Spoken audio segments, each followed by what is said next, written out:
Bonjour à tous, aujourd'hui je vous propose de me suivre dans la fabrication d'un range-bouteille. On est toujours dans la même démarche du projet du dimanche, faire un projet accessible à tous avec des techniques simples et peu de matériel. C'est un projet qui a été fait entièrement en bois de palette, et si vous débrouillez pas trop mal, vous pouvez le faire en 2 jours. Allez, on est parti. Comme d'habitude, on part sur du bois de palette, il va vous falloir pas mal de lames. Si vous voulez faire le même range-bouteille que moi, il va vous falloir 6 lames minimum de 1 mètre pour la création des 2 côtés. Donc vous choisissez 6 lames qui vous intéressent. Après, ça dépend de la finition que vous voulez. Moi, je ne l'ai pas en blanc, donc voilà, le design, l'essence du bois, on s'en fout un peu. Dès que vous les avez choisis, vous les mettez côte à côte. Prenez pas du bois trop fin, parce que c'est quand même ce qui va supporter toutes les bouteilles.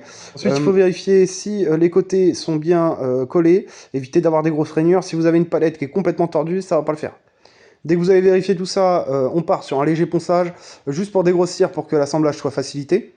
Donc vous poncez face avant, face arrière et surtout les bords qui vont être côte à côte. Là pour ce projet, j'ai sorti le rabot électrique. Ça accélère quand même vachement le ponçage. Si vous n'en avez pas, vous utilisez une ponceuse électrique comme on fait d'habitude et ça suffira largement. Vérifiez bien les largeurs, que ce soit bien les mêmes au centimètre près.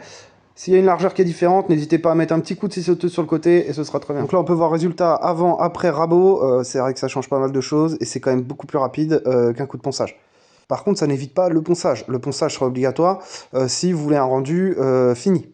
Il va falloir choisir la distance que vous voulez pour vos planches, donc pour vos côtés. Donc moi j'ai pris 1 mètre, et après vous les coupez. Dès que vos planches de côté sont prêtes, on va partir sur les traverses, donc ce qui va nous servir pour venir fixer les 3 planches ensemble. Vous prenez un bout de palette, vous regardez la largeur de votre côté. La largeur des 3 planches, c'est 25. Donc je suis parti sur un peu moins, donc je suis parti sur 17 pour juste venir pouvoir mettre une vis dans chaque planche. Ça sert à rien de faire une traverse trop grande. Visuellement, à la fin, ça va faire moche. Ensuite, vous prenez votre planche, vous mettez la longueur des traverses que vous avez choisies. Et ensuite, vous compartimentez sur la largeur de la petite planche l'épaisseur des traverses que vous allez faire. Donc moi, j'ai pris 2 cm, donc ça va me permettre de pouvoir en mettre 4 dans la largeur de la planche. Vous tracez tout ça sur votre planche, et ensuite, on va venir percer avant de couper. Ça évitera que votre bois éclate quand vous allez percer. Pour placer les perçages, vous venez mettre votre planche à côté de la planche qu'on a préparée tout à l'heure, et ensuite vous venez placer, pointer où vous allez percer. Vous prenez la visseuse avec le Forehead Cat, vous venez percer chaque trou que vous avez tracé juste avant. Dès que le perçage est fait, un coup de scie sauteuse sur les traçages. Et ensuite, on part sur un léger ponçage. Mais essayez d'être précis, prenez votre temps avec la scie sauteuse, ça vous évitera de passer 3 heures à le poncer. Et ensuite, vous avez vos traverses. Donc comme je vous ai dit, là, j'en mets que 2 par côté. À la fin du projet, il y en aura 4. Donc soit vous en mettez 4 tout de suite, vous en préparez 4 tout de suite, à la suite. Comme ça, vous les avez sous la main quand vous allez en avoir besoin. Ou soit, vous faites comme moi, vous refaites une session traverse pendant le projet. Donc là, il vous suffira de placer vos traverses. Donc moi, j'en mets une tout en bas et une tout en haut. Et après, vous venez placer les vis. Donc ça, c'est des vis de 30. Juste pour que ça traverse, bien sûr, le premier bout de bois et que ça vienne bien visser le deuxième. Pour le serrage, on y va doucement, on n'y va pas comme un bourrin. Sinon, la traverse, ça va vous claquer dans les doigts. Les 2 traverses, on les place bien au bord des planches. Là, elle n'est pas au bord parce que je vais la recouper juste après. Dès que les 2 traverses par côté sont fixées, on va passer à la suite. Donc là, on se pose 2 minutes pour réfléchir. On part sur les étagères, le traçage des étagères qui vont tenir les bouteilles.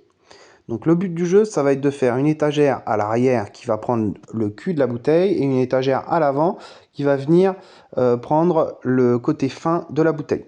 Donc pour celle de l'arrière, on va partir sur ce que vous avez à l'écran. Je vais essayer de vous expliquer ça au mieux. Donc là, on va refaire ensemble ce que vous voyez à l'écran. Le but du jeu, c'est de venir prendre une planche de palette.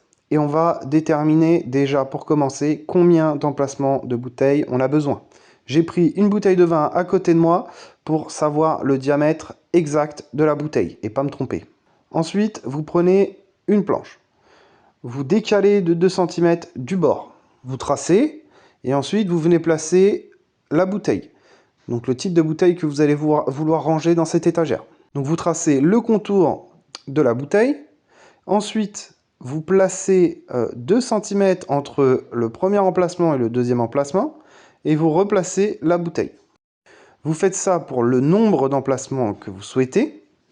Et dès que tous vos emplacements sont tracés, logiquement, vous avez la longueur de votre étagère. Après, sur chaque emplacement de bouteille, vous prenez la cote, donc logiquement entre 9 et 10 cm, et vous venez tracer l'axe. Vous choisissez la profondeur de l'emplacement de la bouteille.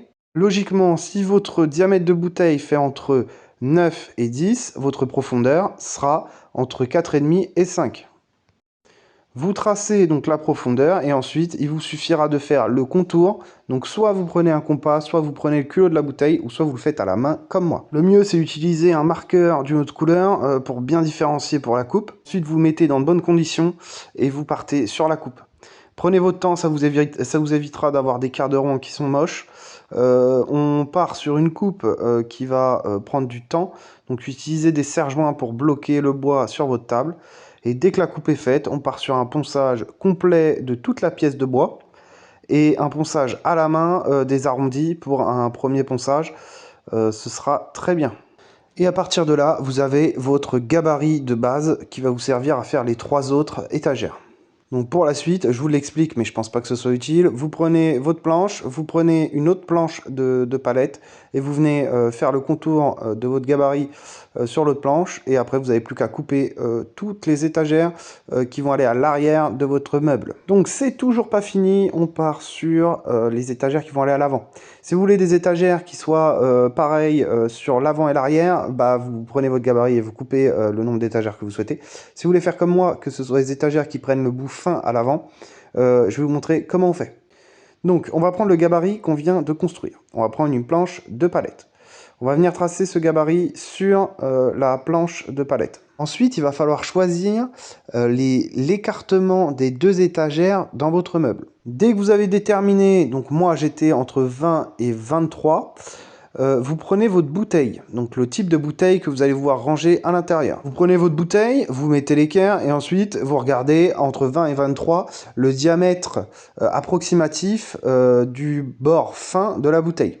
Et ensuite, il suffira donc sur votre traçage de venir placer l'axe comme on a fait et ensuite de placer le diamètre fin de la bouteille au niveau de l'axe. Donc moi je crois que c'était 5, donc je l'ai divisé par 2, ça faisait 2,5, il n'y a plus qu'à tracer et faire pareil. Donc vous placez l'axe, vous mettez 2,5 à droite, 2,5 à gauche et 2,5 vers le bas. Et ensuite vous tracez votre quart de rond. Et logiquement, si je me suis bien fait comprendre, vous finissez avec vos 4 quarts de rond tracés et vous n'avez plus qu'à couper. Dès que vous avez coupé votre premier gabarit, venez essayer sur la planche. Donc vous l'écartez de 20 cm ou de la largeur que vous avez souhaité. Et ensuite, vous venez positionner votre bouteille pour voir si ça convient bien. Et si tout est bon, vous faites comme avec le premier, vous prenez votre gabarit, vous venez tracer sur les autres planches et vous venez tout couper. Dès que vous avez tout coupé et tout poncé, on va partir sur la position des traverses, des 2 traverses qui vont aller au milieu. Donc vous inquiétez pas, sur les planches de côté, vous allez voir, il y a des traçages et des perçages, mais j'ai fait une erreur et je vous expliquerai après comment faire exactement. Donc là, vous placez vos traverses. Donc le but du jeu, c'est que vous preniez les étagères que vous avez coupées, vous venez positionner vos étagères pour voir un petit peu ce que ça donne, et vous positionnez les traverses aux endroits qui conviennent le mieux, où on les verra le moins. Si pour faire vos étagères à bouteilles, vous avez utilisé des palettes de 7,5, je vous conseille de laisser entre les étagères, entre le haut de l'étagère et le bas de l'étagère suivante, au moins entre 9 et 10 cm, pour laisser la bouteille passer et qu'on puisse voir les étiquettes des bouteilles. Après, moi, c'est comme ça que j'ai fait, vous faites comme vous voulez. Dès que c'est bon, bah, les traverses sont placées, vous venez les visser et on passe à la suite. Donc là, vous allez partir sur la fixation du premier et du dernier étage, ce qui va vous permettre de pouvoir mettre tout sur un côté et de venir après positionner le deuxième côté. Donc moi, j'ai mis 4 cm entre le bas de la planche et le premier étage. Vous positionnez votre premier étage et vous venez tracer l'épaisseur de votre planche. Vous venez percer au diamètre 4 pour venir laisser passer 2 vis. Et à l'arrière de votre côté, vous venez fraiser le trou pour pouvoir permettre à la vis d'être complètement cachée. Pour la fixation de la première étagère, le mieux à faire, c'est de mettre votre côté au bord de votre plan de travail et de venir positionner votre planche. Même si elle n'est pas parfaite, de toute façon, ça vous permettra de venir mettre le côté et après vous pourrez régler en dévissant et en revissant. Vous faites ça sur le premier et le dernier étage, et un barreau de chaque côté en opposition, ça suffit, ça vous permettra de venir poser le côté opposé à celui que vous venez de faire. Donc je le répète, vous voyez des trous sur toute la planche, mais ça c'est une erreur de ma part. Je vous conseille de ne pas faire ça. Il vaut mieux faire les trous au fur et à mesure et venir positionner les étages au fur et à mesure. Je vous l'expliquerai juste après pour pouvoir venir fixer le restant des étages. Donc là, on fait la même chose, on vient tracer donc 4 du bas de la planche et en haut, vous venez tracer minimum 15 cm pour placer le deuxième. Et ensuite, vous venez fixer votre côté. Vous inquiétez pas, ce ne sera pas parfait dès le premier coup. Vous pourrez régler après quand vous aurez mis le restant des étages. S'il y a 1 centimètre de différence entre un côté et un autre côté, vous pourrez le régler juste avec les vis et décaler au fur et à mesure. Mais là, pour l'instant, ce qui va être intéressant, c'est de créer la structure et après faire les réglages par la suite.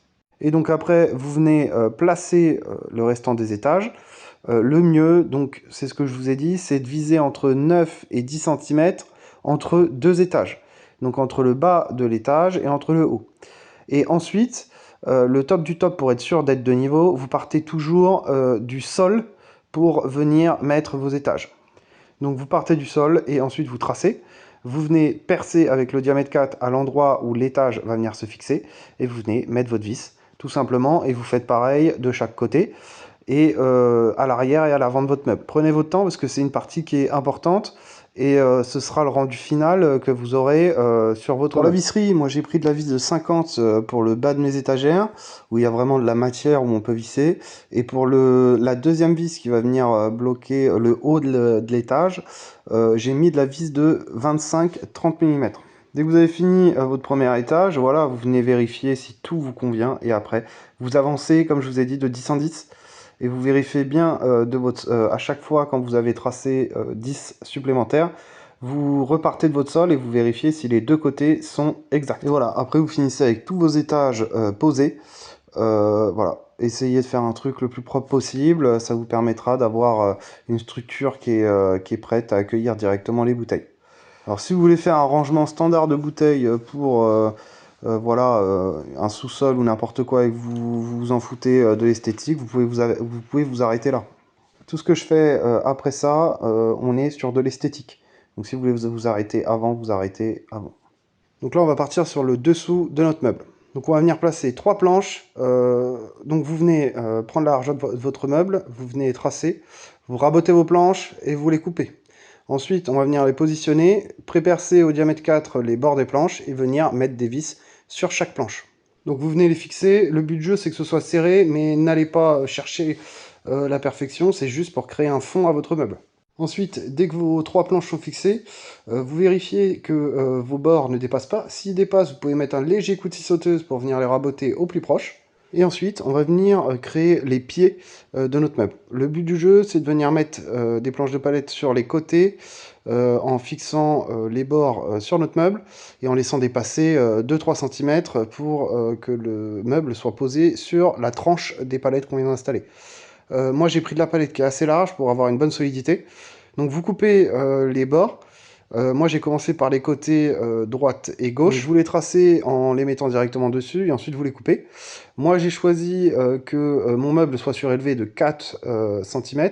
Donc, vous venez tracer 4 cm sur les pieds que vous venez de créer. Et ensuite, vous tracez et vous percez. N'oubliez pas de venir mettre un petit coup de gros forêt à l'extérieur de votre bois pour pouvoir venir noyer les têtes de vis que vous allez installer. Ensuite, vous installez vos pieds en vérifiant bien qu'ils soient au même niveau. Pour cela, vous pouvez utiliser soit un niveau avec une planche, juste pour vérifier que tout est bon. Et ensuite, vous partez sur face avant, face arrière. On fait la même chose. On prend le même bois pour que le rebord soit de la même épaisseur. Et ensuite, on vient les placer. On trace, on coupe, on perce et on visse. Donc moi, je les ai pas poncés ni rien. Je les ai poncés tout à la fin directement sur le meuble. Si vous voulez les poncer avant, vous pouvez. Vous faites comme vous voulez pour ça. Pour le vissage de la face avant et de la face arrière, on va les visser dans les côtés qu'on vient de poser. Donc vous percez et vous vissez. Donc vous placez votre bois, regardez qu'il soit nickel et qu'il tombe comme vous le souhaitez. Et ensuite, on visse tout. Et voilà, votre dessous est fait. Comme tout à l'heure, si vous avez un côté qui dépasse, un petit coup de scie sauteuse, ça fait pas de mal. Ensuite, pour la création de la planche du dessous, je vais pas vous expliquer dans cette vidéo comment on fait une planche à partir d'une palette. J'ai fait une vidéo qui est complètement dédiée à ça. Je vous la mets en suggestion. Voilà, on passe rapidement là-dessus, sinon la vidéo elle va durer 3 heures. Logiquement, si vous êtes bien débrouillé, vous finissez avec une planche comme ça. Donc vous venez la placer, vous prenez votre temps pour la centrer comme vous le souhaitez. Et ensuite, on va venir tracer les deux bords du meuble en dessous de la planche. Ce qui va nous servir à venir mettre deux petites traverses qui vont nous permettre de placer la planche juste après. Logiquement, vous finissez avec deux traits qui vont nous permettre de placer nos deux traverses. Donc il va falloir refabriquer deux traverses. Pareil, vous partez sur 17 cm, c'est très bien. Vous fabriquez vos deux traverses, vous les percez et vous les placez au niveau du trait. Le mieux, c'est de venir tracer l'axe de la largeur de votre planche, mettre l'axe de votre traverse à 17 cm et de venir placer les deux axes ensemble. Vous allez être au milieu de votre planche. Ensuite, dès que vos traverses sont placées, on va revenir placer la planche sur le dessus de votre meuble.